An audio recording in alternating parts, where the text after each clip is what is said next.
బనకచర్ల ప్రాజెక్టుపై కేంద్రానికి CM Revanth Reddy detailed గా లేఖ రాయాలని అన్నారు బీజేపీ నేతలు. ఇక బనకచర్ల రిపోర్టును కేంద్రం ఇంకా పరిశీలించలేదన్నారు. ఏం జరిగినా కేంద్రం నిష్పక్షపాతంగా వ్యవహరిస్తుందని అన్నారు నేతలు. ప్రజలకు వాస్తవాలు తెలియాలి అంటే రాష్ట్రంలో పార్టీ సోషల్ మీడియాను మరింత బలోపేతం చేసుకోవాల్సిన అవసరం ఉందన్నారు కమలం నేతలు.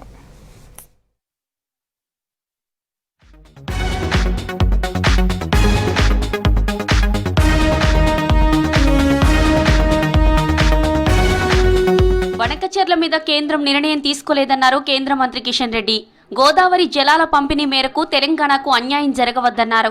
ఈ విషయంలో ముఖ్యమంత్రి రేవంత్ కేంద్రానికి లేఖ రాయాలని కోరుతున్నారన్నారు కిషన్ రెడ్డి. ఎందుకు బనకచెర్లను నిలిపివేయాలనే దానిపై పూర్తి వివరాలతో జలవనరుల శాఖను కలవాలన్నారు. బనకచెర్ల వలన తెలంగాణకు ఏ విధంగా నష్టం జరుగుతుందో డీటెయిల్డ్ గా లేఖ రాయాలన్నారు. గత వారం ఏపీ సర్కార్ డిపిఆర్ ఇచ్చిందన్నారు. కేంద్ర సర్కార్ ఇంకా ఆ రిపోర్టు పరిశీలించలేదన్నారు. Banakacherla project report చదవలేదన్నారు.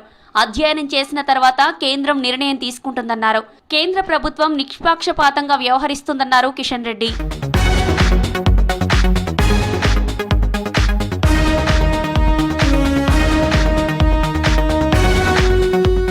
ఆపరేషన్ సింధూర్లో సైన్యం పోరాట పటిమను రాహుల్ ప్రశ్నించడం సరికాదన్నారు కేంద్ర మంత్రి BJP state chief Kishan Reddy. Rahul విమర్శలకు బీజేపీ ధీటుగా స్పందిస్తుందన్నారు. కానీ కాంగ్రెస్ హయాంలో ఎటువంటి చర్యలు తీసుకోలేదన్నారు కిషన్ రెడ్డి. రాష్ట్రంలో పార్టీ సోషల్ మీడియాను మరింత బలోపేతం చేయాలని నేతలకు సూచించారు. హైదరాబాద్ లోని బీజేపీ స్టేట్ ఆఫీసులో నిర్వహించిన party social media work shop లో పాల్గొన్నారు కిషన్ రెడ్డి. ఈరోజు దేశ రాజకీయాలలో కానీ ప్రపంచంలో కానీ సోషల్ మీడియా కీలక పాత్ర పోషిస్తుంది. మన వ్యతిరేక శక్తులు ఎవరైతే ఉన్నారో, మన మీద తప్పుడు ప్రచారం చేస్తా ఉన్నారో దాన్ని సవాలుగా తీసుకొని ముందుకెళ్లాల్సినటువంటి అవసరం. ఏ ఉగ్రవాద సంఘటన జరిగినా మీరు ఏ రోజైనా ప్రతీకారం తీసుకునేటువంటి తెలివి ఉండిందా అని అడుగుతాను. ఒక్క బాంబు పేలితే 100 బాంబులు పేలుస్తున్నాం ఈరోజు పాకిస్తాన్ మీద. మీకు ఆలోచన ఉందా? మీకు ధైర్యం ఉందా?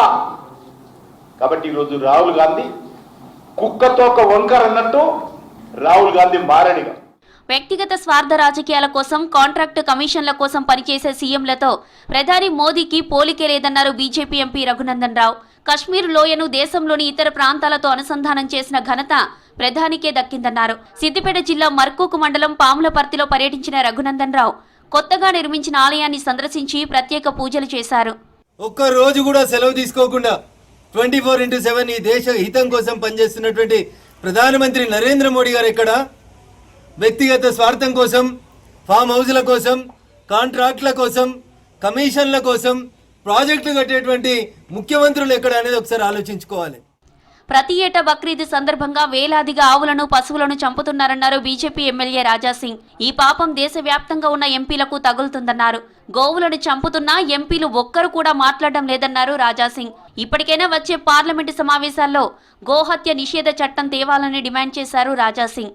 బక్రీద్ సందర్భంలో మీరేం కోస్తారో అది మాకు అనవసరం, కానీ కావాలని మా గౌమాత పిల్లల్ని మంచి వ్యవసాయంకి పనికొచ్చే ఎట్లాంటి మంచి ఎద్దులని ఇవాళ మీరు కోస్తారు. ఎవరు ఆవులని చంపుతారు కదా, వాళ్ళకి ఎంత పాపం తలుగుతుంది అంతే పాపం. ఇవాళ యావత్ భారతదేశంలో ఉన్న ప్రతి ఒక్క ఎంపీ పైన కూడా ఆ పాపం తలుగుతుంది. గోవధ నిషేధం కావాలి అని పార్లమెంట్లో ఎందుకు బిల్ పెడతలేదు? ప్రధానమంత్రి గ్రామీణ సడక్ యోజన కింద మారుమూల గ్రామాల్లో రోడ్లు నిర్మిస్తున్నామన్నారు కేంద్ర మంత్రి బండి సంజయ్.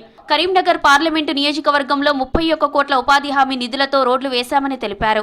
జిల్లాలో పలుచోట్ల అభివృద్ధి కార్యక్రమాల్లో పాల్గొన్నారు బండి. కొత్తపల్లిలో ఉపాధి హామీ నిధులతో నిర్మించిన రోడ్డును ప్రారంభించారు.